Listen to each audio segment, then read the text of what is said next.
Olá, boa noite.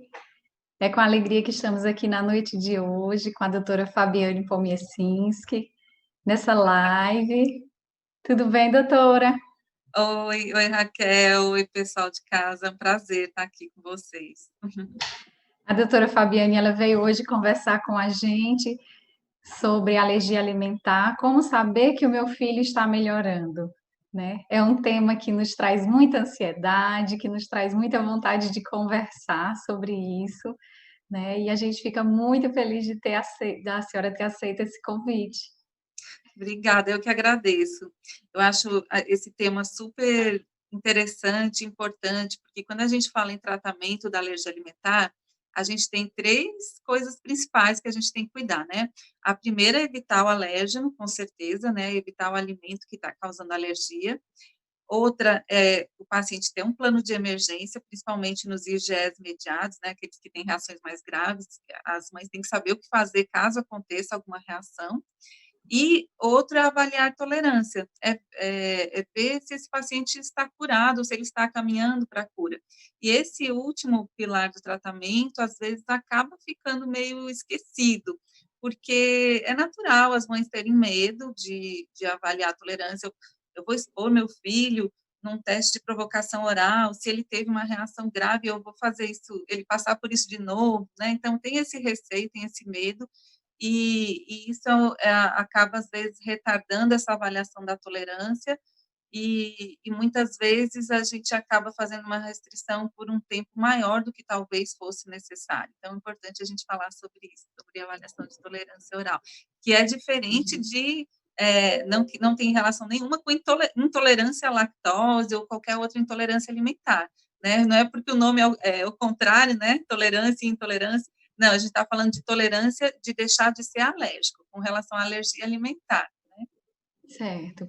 Uma coisa, doutora Fabiane, que para quem não sabe, o nosso filho, o Gael, que hoje ele está com 9 anos, aos 2 anos a gente levou ele na doutora Fabiane, né? Ele começou sendo acompanhado por uma gastropediatra, mas ele nunca apresentou sintoma gastrointestinal. E aí, com os 2 anos, a gastro encaminhou, disse, ó, não tem o que fazer mais com ele, leve na alergologista. E aí a gente levou na doutora Fabiane. E eu me lembro que uma coisa que me chamou muito a atenção, ele com 2 anos ainda pequeno, né? Para a gente é pequeno. E a Uhum. doutora Fabiane foi assim explicando de uma clareza para a gente. E ela disse assim: tente lidar com seu filho com transparência, com muita clareza, vai explicando para ele o que ele pode, o que ele não pode, com naturalidade. Eu disse, mas como é que eu vou fazer numa festa? Chega, explique para ele: não pode isso, não pode aquilo, tá aqui o que você pode. E aí, naquela situação, eu disse assim, mas ele vai entender. Vai, ele vai entender. É só você explicando com naturalidade que ele vai entender. E É, isso ficou muito, muito forte para a gente, né? E sempre foi a nossa conduta, tratar com naturalidade, né? muito importante. E como é que ele tá, o Gael, tá bem? Tá bem, tá grande, ainda Enorme, né? alérgico, Enorme. É, ainda, mas tá bem, tá grande. pois é, a gente precisa orientar com tranquilidade, porque a gente tem visto que pode acontecer algumas complicações nesses pacientes que são alérgicos, em sentido de aversão a alguns alimentos, por conta de tanto que a gente, às vezes, coloca um peso, né, na alergia alimentar, que os pacientes acabam tendo até aversão a alguns alimentos, dificuldade, ficam mais seletivos e acabam excluindo outros alimentos, não só o que ele não pode comer. Então, é importante a gente tratar isso com uma leveza para não deixar realmente esse peso e não aumentar aí a situação, né? Isso. Acho que hoje a gente tem conseguido trabalhar melhor com ele essa questão dos outros alimentos, porque ele tinha mesmo medo, né, de comer algumas coisas, de como é que ia ser. Hoje está melhorando esse lado.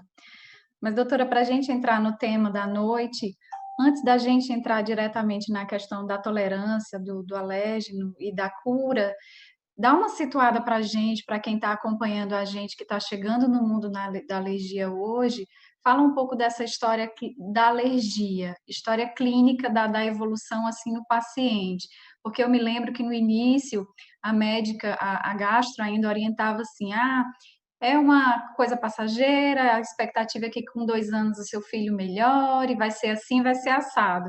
E de lá para cá mudou muito isso, né? O período de que fica curado, a evolução do sintoma. Então eu queria que a senhora norteasse assim um pouco, explicar um pouco da alergia e do que se entende hoje pelo tratamento, o acompanhamento da alergia alimentar hoje nas crianças. Uhum. Na verdade, a gente brinca que a alergia alimentar tem nome e sobrenome, né? E a gente, o que a gente quer dizer com isso? Que tem vários tipos de alergia alimentar. Então, a gente começa dividindo em IgE mediada, que é aqueles pacientes que têm uma reação imediatamente após comer determinado alimento, não IgE mediada, que é aqueles que têm as reações mais tardias, e mista, que pode ter os dois mecanismos envolvidos, que pode ser IgE mediado ou não IgE mediado, que seria mais relacionado à dermatite atópica, esofagite eosinofílica. Então, a gente tem, nos sintomas dos pacientes que têm a reação imediata, geralmente a gente vai ver urticária, que são aquelas patacas na pele, o angioedema, que é o inchaço. A gente pode ter sintomas respiratórios, tosse, falta de ar, sensação de sufocamento, sintomas nasais, nariz ficar coçando, espirrando, tudo isso acontecendo em até no máximo até 2 horas após o contato com o alimento. Então, essa IgE mediada que a gente chama, é a que a gente tem visto que demora mais para o paciente deixar de ser alérgico. Então, a gente já espera que vai ser um pouco mais demorado, para ele chegar na cura. Tem pacientes que fogem, né, da curva, mas a maioria está demorando mais para deixar de ser alérgico. E com relação às não IgE mediadas, a gente costuma ver, também tem vários tipos, né, e aí, por exemplo, tem a proctite alérgica. Proctite alérgica é aquele paciente que tem o sangue nas fezes, geralmente um bebezinho que não perde peso, que está lá saudável, no sentido de não ter perda de peso, de estar tranquilo, não é aquele bebê que chora, que é irritado, mas aparece o sangue vivo nas fezes, que assusta demais as mães, né? A gente não se assusta tanto, porque a gente sabe que essa alergia que é a proctite, a inflamação é só lá no finalzinho do intestino, mas para os pais isso é muito assustador, porque vê sangue, né? Essa proctite, a gente sabe que a maioria das crianças, com 1 ano de idade, elas estão tolerantes. Então, muito, para a gente, quando a gente vê esse tipo de alergia, a gente fica até mais tranquilo. Opa, essa criança vai deixar de ser alérgica mais cedo. Essa aqui, com 1 aninho, já tem que avaliar a tolerância. Agora, já aqueles que têm não IgE mediada, mas, por exemplo, o FPAS, aí costuma demorar mais para deixar de ser alérgicos. Tem também outro tipo de não IgE mediada que dá alteração no peso, na estatura, que a criança tem muita diarreia, que são as gastropatias alérgicas, e elas costumam demorar também até os 3 anos para a criança deixar de ser alérgica. Então, a gente tem, assim, pela história natural da doença, a gente já sabe quais são as que tendem a demorar mais para o paciente deixar de ser alérgico, e aí, com certeza, a IgE mediada é o que mais demora, e as que o paciente tende a melhorar mais cedo. E aí a gente vai podendo ter uma ideia e dar uma noção para os pais de quando se avaliar a tolerância com relação à história da própria doença. Entendi. O tratamento, em ambos os casos, é a exclusão do alérgeno. Sim, muito importante a exclusão do alérgeno. Uma vez que a gente fez o diagnóstico, a gente tem que excluir o alimento. Tem que comprar em locais que a gente confie, né? As comidinhas da Raquel, por exemplo, que a gente sabe que dá para confiar. Então, assim, realmente tem que excluir, tem que levar a sério isso. Não é para ficar fazendo teste em casa, eu vou liberar aqui para ver se ele está tolerante. Não, não é isso que eu quero de jeito nenhum que as pessoas façam sem um acompanhamento médico. E realmente tem que evitar. Mas chega um momento que a gente vai tendo alguns indícios, que é isso que a gente vai conversar aqui, que já pode estar na hora de avaliar essa tolerância, para ver se o paciente está evoluindo para a cura. Entendi. Doutora, A gente acompanha, por exemplo, a mãe quando chega para a gente, que procura, que está no início do tratamento da exclusão, ela diz, vou começar a dieta de exclusão agora, e da criança, né, e tudo, para daqui a 6 meses testar. Existe hoje um protocolo de IgE não mediado, por exemplo, com 6 meses é avaliado com acompanhamento médico, ou depende mesmo de criança para criança? Depende de criança para. Existe o protocolo, sim, você me perguntou se existem vários Uhum. consensos, existe o protocolo daqui do governo do estado do Ceará, existem vários que dizem que, assim, 6 meses a gente vai avaliar como é que está essa tolerância. Mas, como todo consenso, como todo protocolo, é algo, assim, geral. Na hora, o médico vai avaliar individualmente aquele paciente, né? E aí vai levar em consideração isso que eu falei do tipo de doença, porque mesmo sendo não IgE mediado, pode ser uma proctite, que eu sei que vai curar com um aninho é para estar melhorando, ou pode ser um FPAS, que eu sei que pode demorar de 3 a 5 anos de idade para ele melhorar. Ou pode ser. Então, a gente vai saber que tipo exatamente de não IgE mediado para poder ter uma ideia melhor do tempo de evolução da doença e vai avaliar o próprio paciente, questões relacionadas ao próprio paciente. Algo que a gente leva muito em consideração é se o paciente teve algum escape nos não IgE mediados. Por quê? A gente não quer que tenha escape, mas a gente sabe que acontece, né? Vários estudos mostrando que, por mais que os pais cuidem, esses escapes acontecem. E aí, se o pai contar para a gente, aconteceu, ele comeu um pedacinho de queijo, mas foi só uma mordida e não reagiu.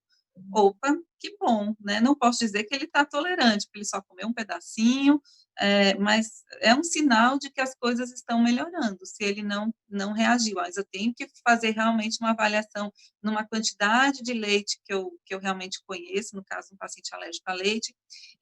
Geralmente, a gente começa essa avaliação de tolerância por um alimento processado, ou seja, um assado, geralmente um biscoito, depois vai para um bolo não tão assado, depois vai para o leite. Então, a gente tem alguns protocolos para seguir, né? Desculpa, esse alimento processado a gente acaba usando mais para os IgE mediados, mas a gente pode usar também nos não IgE mediados, sugerido um escalonamento de uma escada de como a gente poderia fazer essa reintrodução para avaliar a tolerância também. Entendi. Que algumas mães, inclusive chegou uma pergunta para a gente aqui agora, né? Da mãe que diz que observa que já dá alguns produtos que contêm traços e a criança não reage, né? E que às vezes a reação que tem é um pouco de uma coceira na garganta e ela diz que não passa disso. Essa coceira na garganta, ela é de preocupar? Porque eu não sei a idade do filho dela, mas às vezes quando a criança é maior, por exemplo, já teve ocasiões do Gael de dizer tá coçando a garganta, tá coçando a língua. Então, a gente se preocupa com esse sintoma, com o traço, não. Essa questão do traço traz muita dúvida, né? Traz. Então, assim, ele não, a princípio, não está tolerando traço, porque ele tem um sintoma, mesmo sendo coceira, que é algo que a gente não vê, né? Só o paciente que sente. Muitas vezes, se eu examinar a boquinha, não vou ver nada, mas ele está sentindo, né? Se eu examinar a garganta, não vejo nenhuma inflamação, nada, mas ele sente. Agora, eu não sei se esse paciente é IgE mediado ou não IgE mediado. E aí, assim, se ele for não IgE mediado, é muito difícil a gente ver coceira na garganta como um sintoma de não IgE mediado. Agora, se ele for IgE, esses testes têm que ser feitos em local apropriado, com um médico do lado para tratar qualquer reação que venha acontecer. Porque um teste de provocação para avaliar a tolerância nos IgE mediados, eles têm risco. Então, o médico está lá com todo o material e medicamentos necessários para tratar uma reação grave que possa vir a acontecer. Não é para testar em casa, né? Eu não sei se Explica nesse para a caso. gente, então, doutora, como é que acontece hoje o teste de provocação, que as mães perguntam muito, né? Em consultório, em hospital, quais são as condições para que se realize o teste? Sim, ele pode ser realizado em clínica, ambulatório, não necessariamente em hospital, desde que nesse local se tenha como tratar uma reação grave. Então, tem que ter adrenalina, tem que ter oxigênio, desfibrilador, né? Estou aqui assustando as mães, né? Geralmente a gente não precisa de nada disso, mas a gente tem que ter tudo isso, porque reações podem acontecer. Eu estou dando o próprio alérgeno para um paciente que muitas vezes já teve uma reação grave com aquele alimento. Mas, se for não IgE mediado, a gente não espera que vai acontecer nada disso. Então, o não IgE mediado não é para ter edema de glote, nem coceira na garganta, é para ter, geralmente, sintomas gastrointestinais. Então, esse não IgE mediado, a gente pode fazer esses testes de provocação em casa. A gente vai orientar como é que a mãe vai fazer, ela vai oferecer o alimento durante alguns dias, porque muitas vezes os sintomas não são imediatos. Então, não, mesmo que faça o começo do teste no hospital, o paciente vai para casa, às vezes no outro dia vai ter diarreia. Então, a gente acaba sendo em casa, né, o teste do não IgE mediado. Mas do paciente que é IgE mediado, que é aquele grave, aí é sempre com supervisão médica. Entendi. E a criança fica quanto tempo sendo acompanhada durante esse teste? É 1 hora, 2 horas? Como a senhora É, está falando que às vezes pode aparecer depois. Eu já ouvi relato também da criança que chegou em casa, começou a apresentar sintoma, nariz escorrendo, alguma coisa, né? Então, quanto tempo ela fica lá? o ideal seria pelo menos 2 horas, porque realmente podem acontecer sintomas até 2 horas após, nos pacientes que são IgE mediados. O que é o teste de provocação? Na verdade, é dar o alimento para o paciente em doses fracionadas e observar o que acontece. Então, é realmente reproduzir a doença, né? Esse teste de provocação, ele pode ser feito tanto para diagnóstico, para a gente ver se realmente é uma alergia alimentar, quanto para avaliar se o paciente tolerância, se o paciente está curado ou está tolerando aquele determinado alimento, que sendo processado ou não, assado ou não. Então, nada mais é do que oferecer o alimento, mas a gente tem quantidades específicas que a gente tem que conseguir chegar. Às vezes o paciente tolerou um biscoito, mas quando comeu o terceiro, reagiu. Então, ele não está tolerando o processado, que é o assado. Então, a gente tem a quantidade que a gente tem que ter para a gente considerar que ele tolerou e os sintomas que a gente avalia. Geralmente, esses sintomas como nariz escorrendo, sintomas nasais, respiratórios, a gente espera que sejam imediatos. Então, se aconteceu depois de 2 horas, quando o paciente chegou em casa, pode não estar relacionado com o alimento. Pode ser que ele tenha rinite alérgica, pode ser que ele está pegando um resfriado, enfim, pode ser outras causas, porque os sintomas respiratórios na alergia alimentar, eles são imediatos. Então, o paciente come até 2 horas após, ele deve apresentar os sintomas. Se ele não apresentou nesse período, provavelmente esses sintomas respiratórios não estão relacionados à alergia a leite. Entendi. É Uma algo que outra. confunde muito, né? E eu vou dizer, Raquel, que sabe por que confunde muito? Existe veio da medicina chinesa, uma orientação da medicina chinesa de que se evitasse leite em pacientes que teriam muita secreção, por exemplo, que tenham rinite, sinusite, porque leite aumentaria a secreção. Isso, Só já que, ouvi. né, então, por isso que os pacientes associam muito a alergia a leite a sintomas nasais, a sintomas respiratórios. Mas essa teoria da medicina chinesa nunca foi comprovada cientificamente. Então, a gente não tem uma comprovação, um estudo que fale que realmente a leite aumenta a secreção. Então, a gente não costuma orientar, nós alergistas, a gente não orienta evitar leite em quem tem rinite ou asma, só se realmente esses sintomas acontecerem até 2 horas após o contato com o alimento. Entendi. Uma outra forma, doutora, que a gente vê também muito, que as mães usam de controle para saber se a criança está melhorando, é ficar realizando os exames, né? Exames de IgE. Então, eu queria que a senhora explicasse um pouquinho o que esses exames mostram, quando é que deve ser feito, é toda criança que faz o exame para medição de IgE, como é Na que acompanha? verdade, o exame de IgE, ele é feito para os IgE mediados, para os pacientes com alergia mista também, que seria a dermatite atópica e esofagite eosinofílica, e ele é feito também nos não IgE mediados quando o paciente tem o diagnóstico de FPAS, que é uma doença que, apesar de ser não IgE, aí confunde toda a cabeça, né? Como é que é não IgE e tem uma IgE positiva, mas nesses pacientes específicos, às vezes tem IgE positivo, mesmo sendo não IgE mediado. Então, o que caracteriza se o paciente é IgE ou não IgE é os sintomas, não é o fato de ter uma IgE positiva no exame, porque ter IgE para leite, eu posso ter, qualquer pessoa que não é alérgica pode ter uma IgE positiva no sangue, isso não quer dizer que a pessoa é alérgica, ela tem que ter os sintomas, e ela tem que, e aí o exame ele é só complementar, ele é algo que complementa o diagnóstico, mas ele não confirma. Quando a gente faz a IgE para um paciente, por exemplo, que tem alergia a leite, uma reação imediata, foi uma reação grave, a gente já sabe que é o leite, não precisava nem fazer, por que é que eu vou pedir exame de IgE específica para ele?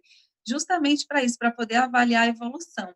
Então, se eu tenho uma IgE num bebê para leite alta, e com o passar do tempo eu vejo essa IgE e diminuindo, principalmente com relação à caseína, que é uma proteína do leite que é mais específica para isso, a gente fica mais animado. Opa, a caseína está diminuindo. Esse paciente, eu vou me animar a fazer um teste de provocação e avaliar a tolerância, que ele pode estar curando.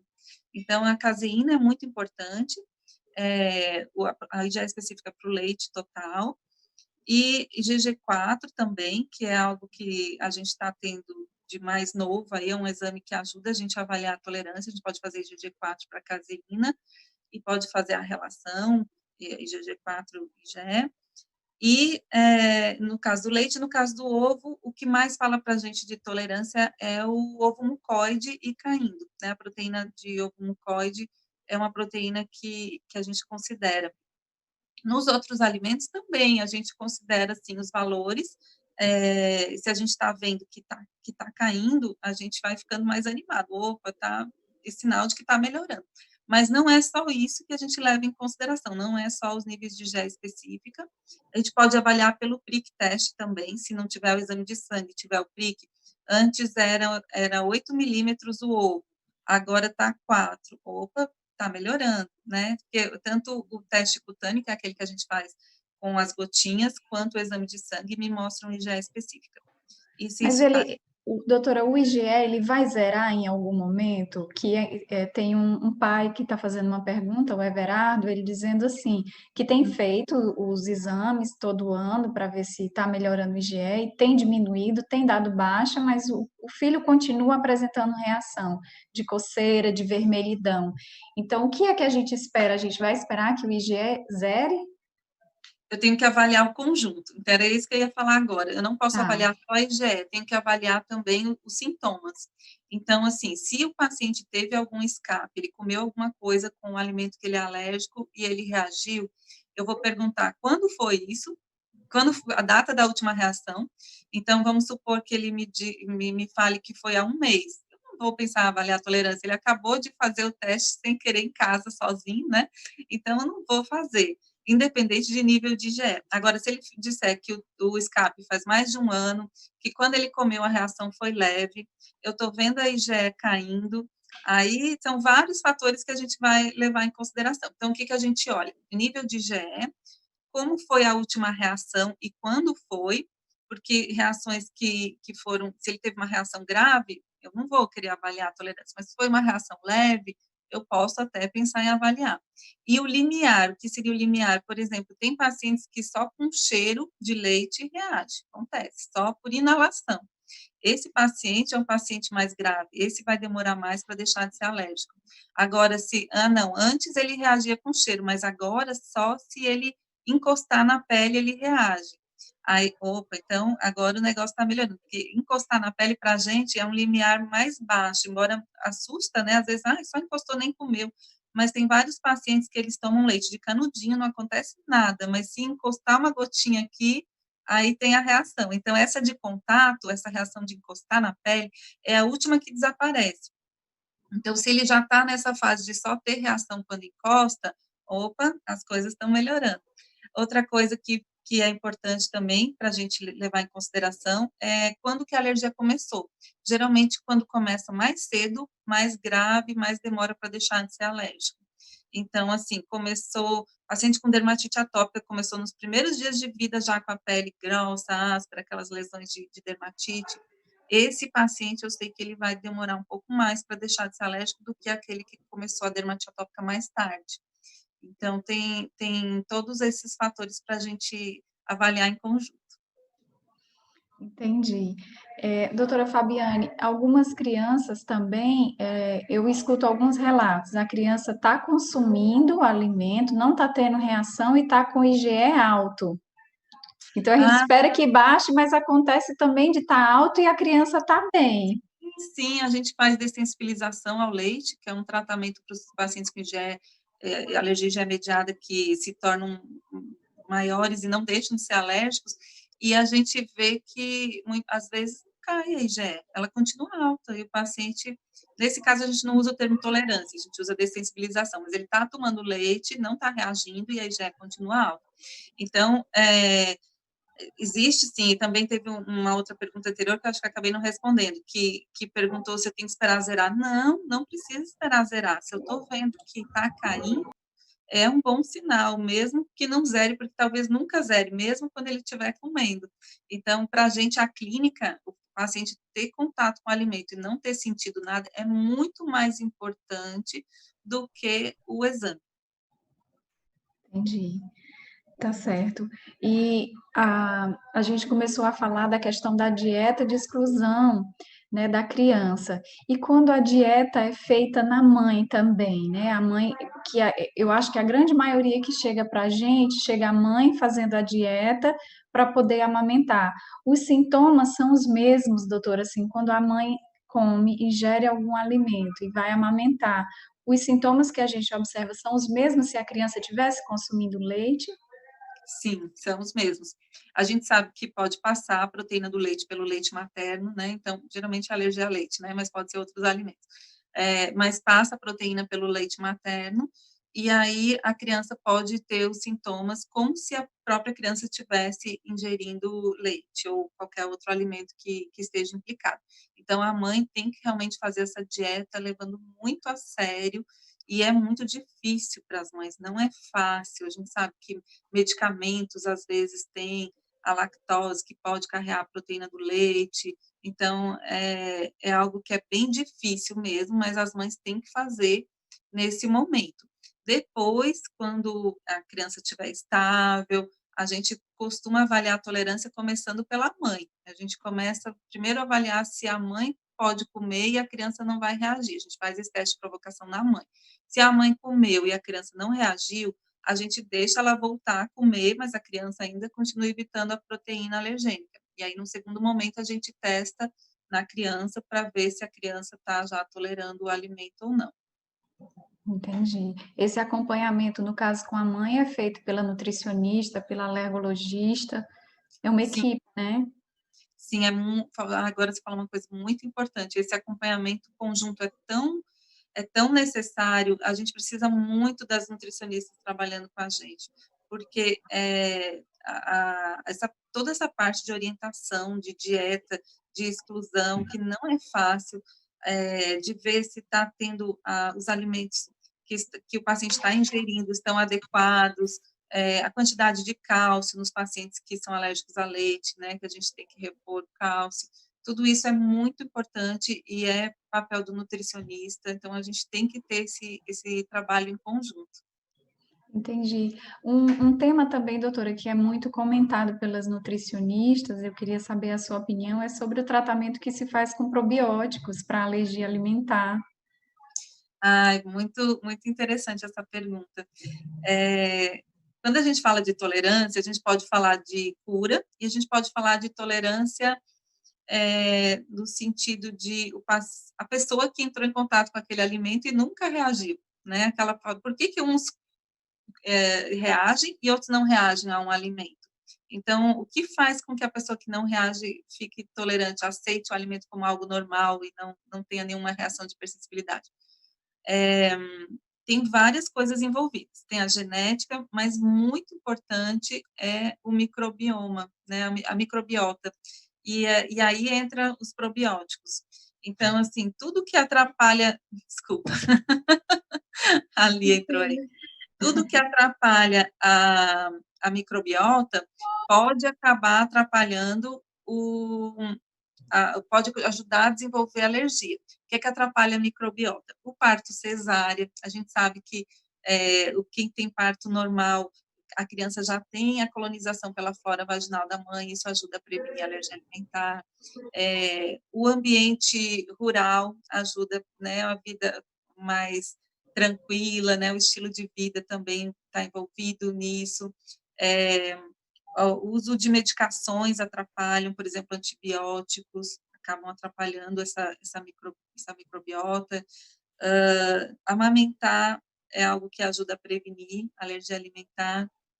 Obesidade atrapalha a microbiota também.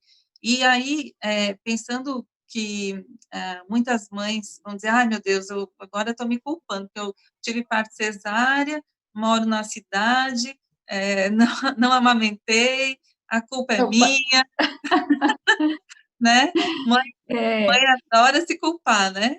Então, Inclusive, a gente fica querendo descobrir onde foi que eu errei, porque agora eu vou querer ter o segundo filho e aí eu preciso consertar tudo. não, gente, de jeito nenhum eu quero deixar essa culpa para as mães, porque mesmo fazendo tudo isso, tem a parte genética que é muito importante, né? Não, diz que não tem alergia quem quer, quem pode, quem tem essa genética para isso. E não é culpa das mães, as mães não têm que se culpar. Mas, assim, se a gente for pensar o que é que a gente pode fazer, a gente pensa em repor essa microbiota tomando os probióticos. Não temos estudos muito bons em termos de tratamento. A gente tem mais de prevenção, por isso que eu acabei falando de prevenção, porque na prevenção a gente tem mais estudos mostrando que os probióticos podem ajudar, principalmente pacientes com dermatite atópica. Em tratamento, sinceramente, a minha opinião particular é que sim, que eles podem ajudar, mas a gente não tem estudos bem feitos, comprovando, não tem como dizer exatamente qual a cepa que seria interessante. Para prevenção, o mais estudado é o Lactobacillus rhamnosus, o GG, que é um lactobacillus também que não tem muitos produtos aqui no Brasil que tem ele. Tem um estudo que foi apresentado agora no Congresso Europeu, que foi semana passada, foi online, e aí eles mostraram um estudo de uma fórmula de aminoácidos para pacientes com alergia a leite, que tem um simbiótico. Simbiótico tem o pré e o probiótico junto. Então, era uma fórmula de aminoácido com simbiótico, e essas crianças ficaram tolerantes mais cedo do que as que usaram só a fórmula de aminoácido sem o simbiótico. Então, assim, poxa, realmente parece que ajuda, né? Mas a gente precisa mais estudos para poder realmente comprovar isso, ver quais cepas seriam mais interessantes. Mas a gente costuma prescrever, porque a gente sabe De que... que idade, doutora Fabiane? Bebezinho já ou precisa estar maior? Não, mesmo bebezinho, a gente prescreve para as mães grávidas, pensando em prevenção, né? E para os Sim. bebezinhos. Porque a gente sabe que probiótico nada mais são do que as bactérias boas, né? Então, não teria nenhum malefício, não faria mal e pode ajudar. Então, se não faz mal e pode ajudar, a gente acaba prescrevendo, não tendo, assim, uma comprovação de que realmente os probióticos vão ajudar na cura. Mas parece que sim, parece que eles ajudam. Agora, doutora, ajuda no caso de pacientes não mediados, IgE, são aqueles que apresentam sintomas gastrointestinais ou não? Aqueles que têm o sintoma respiratório também? Nos que têm IgE mediado, com sintoma respiratório também, a gente acredita que pode ajudar, porque essa microbiota é importante para a imunidade num todo. Tem estudos com relação a quem tem alergia respiratória, que não tem alergia alimentar também. Todo congresso que a gente vai só se fala em microbiota, e é algo assim muito estudado ultimamente, para todos os tipos de alergia. Entendi. Você falou em imunidade, né? Me veio aqui, sem querer fugir muito da questão da alergia, mas a gente está vivendo um momento ímpar, né, de pandemia de Covid, algumas questões que chegam, às vezes, criança com alergia alimentar tem imunidade mais baixa, é mais suscetível? É, na verdade, a princípio, não. O paciente que tem alergia alimentar, ele não costuma ter mais facilidade de pegar infecção do que outras crianças, a imunidade dele geralmente não é prejudicada. Os pacientes que têm dermatite atópica e alergia alimentar, eles têm uma imunidade da pele mais prejudicada, então eles têm mais facilidade de pegar infecções na pele, tipo é, furúnculo, herpes, algum fungo, mas fora isso, a gente não costuma ver maior risco de infecção nos pacientes com alergia alimentar.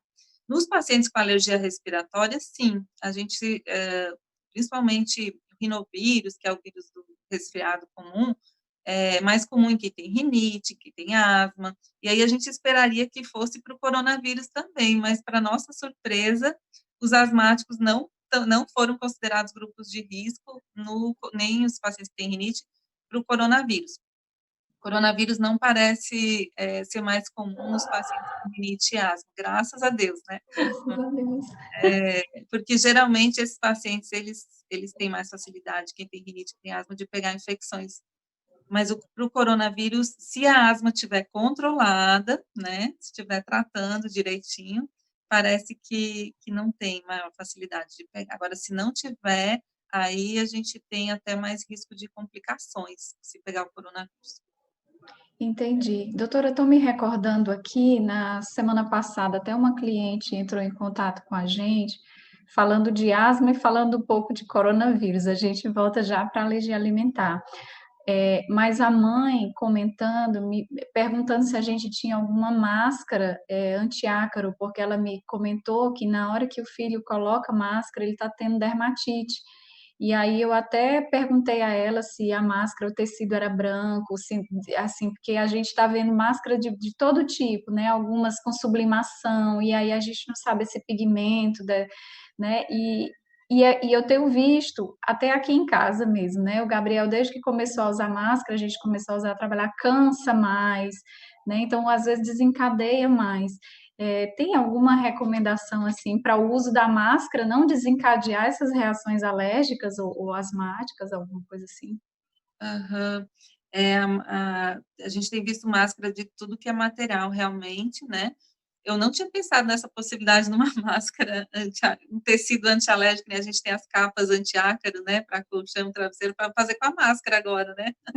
Não tinha pensado nessa possibilidade. Mas, na verdade, quem tem dermatite atópica, o fato de fechar aqui não é legal, né? Porque acaba que fica oclui a pele, né? Então pode não ser bom. E também, como você falou, alguma tintura do tecido, a gente preferia um tecido branco. É, e o que a gente poderia fazer em termos de prevenção, pensando na dermatite atópica, é hidratar mais a pele, principalmente aqui no rosto, onde tem contato com a máscara, a gente passar mais hidratante.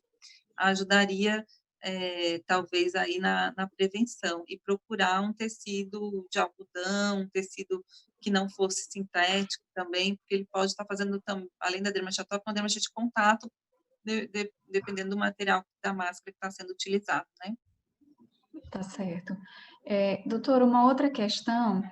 Assim, a gente já ouviu falar, já li alguma coisa sobre a marcha atópica, que se fala na área da alergia, né? Então, seria uma criança que no início da alergia ela começou a apresentar um sintoma, digamos que um sintoma gastrointestinal, depois essa criança foi para um sintoma respiratório, daqui a pouco o sintoma está na pele, a mãe fica maluca e essa alergia está mudando, e o que que eu faço? Onde é que ela vai parar?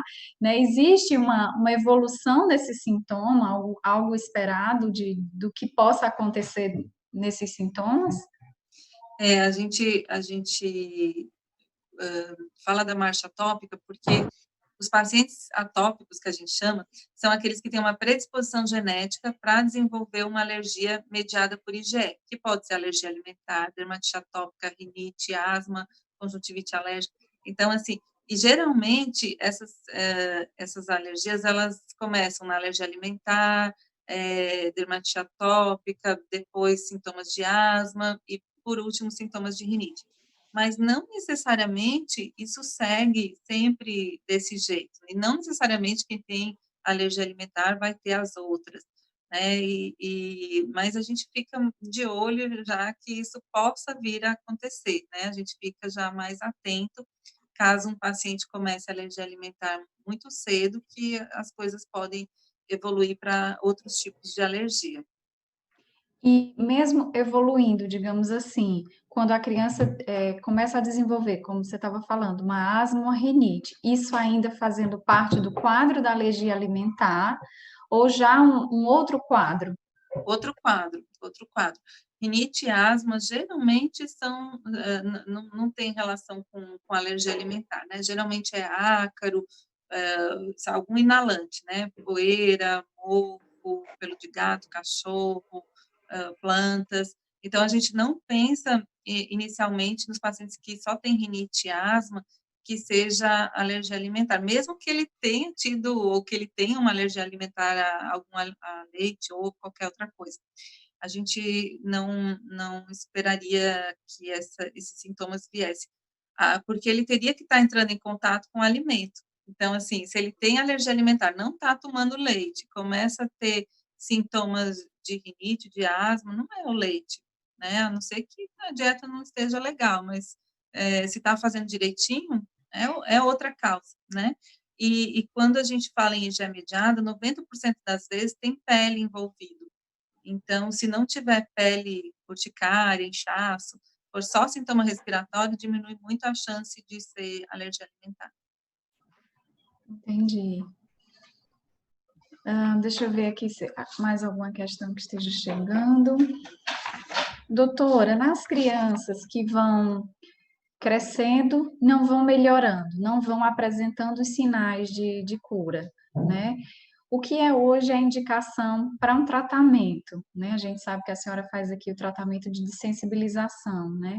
Para quais os casos que são indicados? A dessensibilização é indicada para os pacientes com alergia IgE mediada, que chegaram aos 5 anos de idade e continuam alérgicos. A gente tem tem duas opções de dessensibilização. Uma com o leite, no caso do leite, né? A gente faz para leite, ovo, trigo, enfim, mas falando do leite que é mais comum, com o alimento diluído, o leite diluído in natura, ou a gente pode fazer esse tratamento de dessensibilização com leite processado, que seria assado. E aí é bem diferente o tipo de tratamento. Com o assado, a gente ainda tem muitas dúvidas na literatura. Se realmente isso estaria ajudando na tolerância. Por exemplo, o paciente tolerou um biscoito num teste de provocação hoje. Aí eu peço para ele continuar comendo biscoito e mais para frente eu vou testar um alimento não tão assado. Isso a gente ainda tem dúvida se isso realmente ajuda ao paciente deixar de ser alérgico, tá? Se realmente ajuda na tolerância, porque recentemente foi feito um estudo grande, uma revisão sistemática, que parece que não mostrou isso, que realmente tá tendo essa resposta na melhora da alergia. Mas eles mesmos concluem ali, a minha filha, eles mesmos concluem no final do estudo, que mesmo que a gente não esteja ajudando na tolerância, valeria a pena tentar essa introdução dos assados, porque isso melhora muito a qualidade de vida dos pacientes que são alérgicos. É diferente você ter que evitar até traços e você já ter que evitar o alimento em si, mas já tolerar um alimento processado. Então, a gente tem vários benefícios com a introdução do processado quando dá certo, né?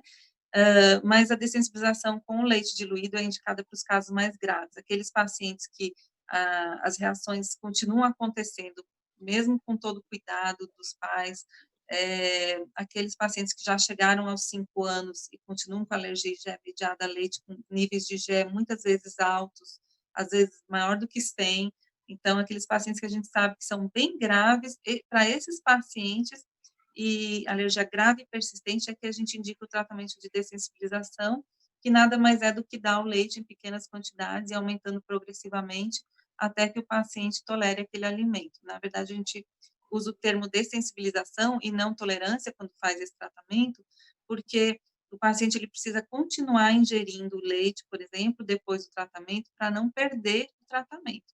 Então, o que, que seria tolerância? Ele não precisar comer nada com leite, a hora que ele quisesse, ele comeria alguma coisa, algum alimento com leite, tomaria leite e não reagisse.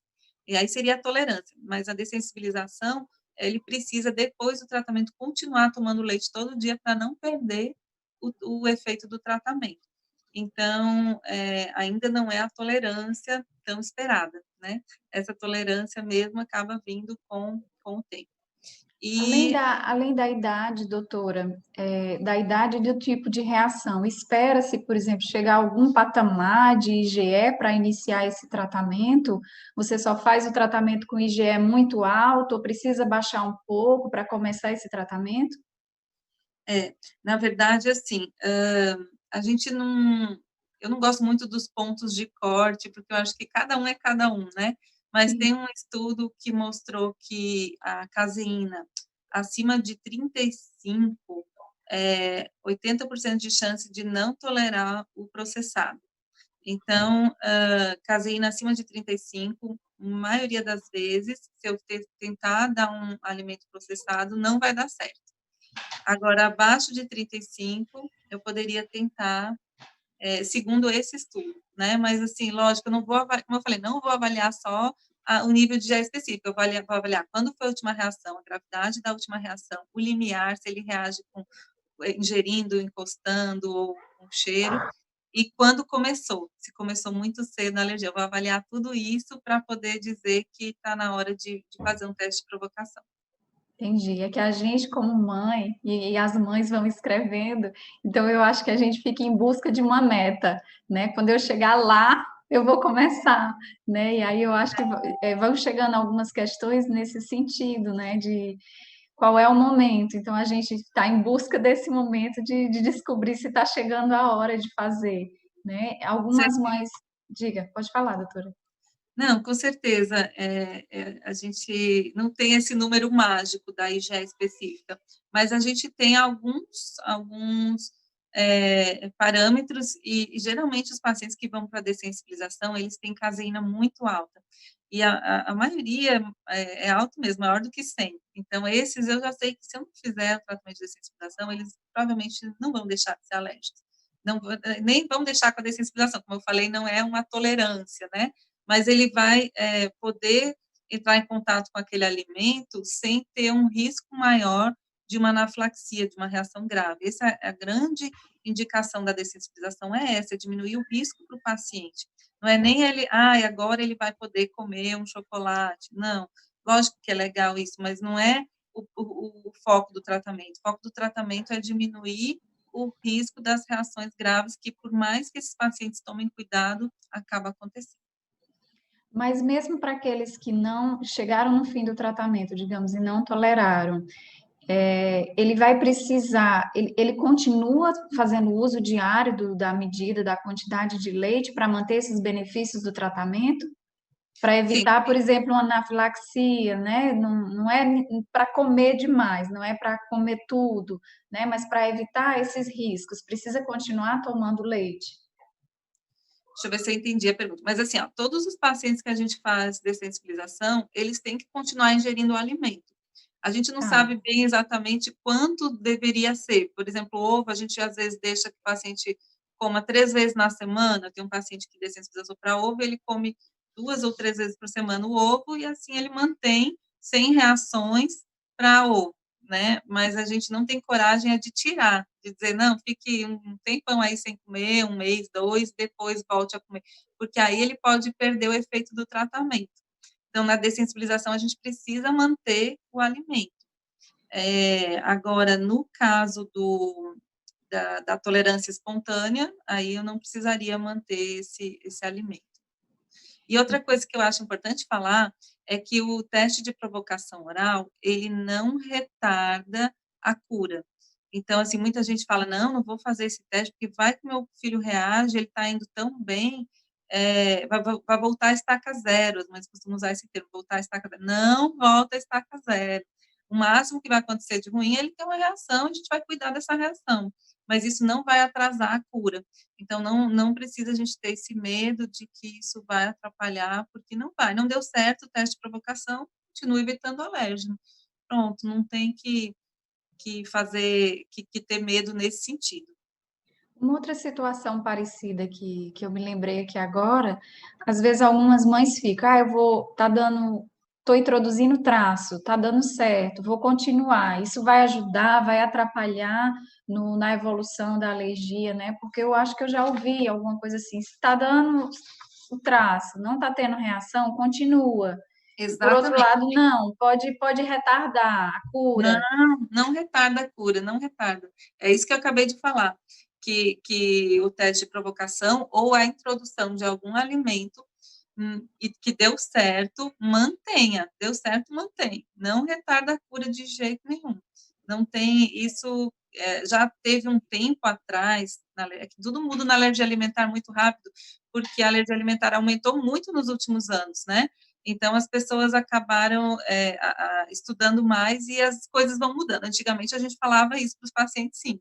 Não pode de jeito nenhum, porque retarda a cura. Hoje, a gente sabe que não retarda a cura e se tolerou, é para manter. Está tolerando o traço? Mantém os traços. Está tolerando o biscoito? Mantém o biscoito. Não suspenda, porque na verdade, é sinal de que está tendo uma melhora. Não tem por que evitar de jeito nenhum.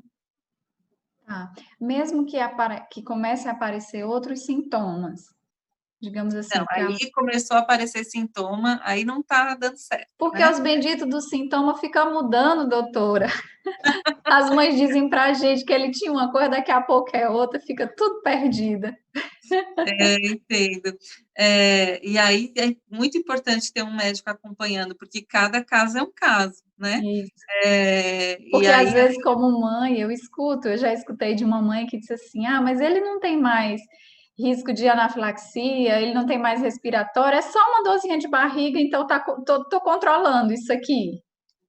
entendi, mas se ele está tendo dor de barriga com aquele alimento, alguma coisa não está legal, né? Então, assim, eu estou dizendo para os que toleram, para os que deu certo, a gente mantém, mas se está tendo sintoma, tem que ser reavaliado por um médico. Pode ser que o sintoma seja da alergia ou não. O que já acontece com as crianças maiores, às vezes? Algumas crianças maiores passam a ter intolerância à lactose. Aí, ela tinha alergia a leite, da alergia a leite ela melhorou. Só que quando toma o leite, agora ela tem diarreia, porque ela está intolerante à lactose, que é diferente. Aí, então, né, a gente precisa fazer esse diagnóstico diferencial nesse caso, porque se por intolerância, ela pode tomar o leite desde que sem lactose, mas se for, ou com a enzima, né, que é adicionada a enzima. Agora, se for uma alergia a leite, ela não pode, então a gente precisa avaliar cada caso. Tem sintoma, tem que avaliar. Isso, teve até uma mãe que fez um comentário, né, da criança que tinha alergia à proteína do leite, ela estava tentando fazer a introdução do leite sem lactose. Para que ela faça isso, ela precisa da indicação do alergologista, né, do nutricionista também, para avaliar se é a intolerância à lactose, se ainda tem a alergia à proteína do leite de vaca, né? Uhum. Muitas vezes a gente acaba, eu estou aqui entendendo que essa mãe talvez tenha sido mesmo orientada por um médico, por um nutricionista, a fazer isso, e às vezes a gente, quando vai testar, já testa sem lactose para não ficar nessa dúvida, sabe? Sim. Então, já orienta o teste de provocação, por exemplo, um não intermediado que pode testar em casa. A gente já fala, ó, você vai agora tomar esse leite sem lactose, e a gente vai ver se tem alguma reação, já para não ter essa confusão. Entendi. Tá certo. Doutora, nós estamos chegando aqui perto de 9 horas da noite, né? Já Já era o nosso combinado de 1 hora. Mas é, se a senhora quiser fazer mais alguma consideração assim sobre essa questão do tratamento, alguma luz, alguma esperança para as mães, alguma coisa.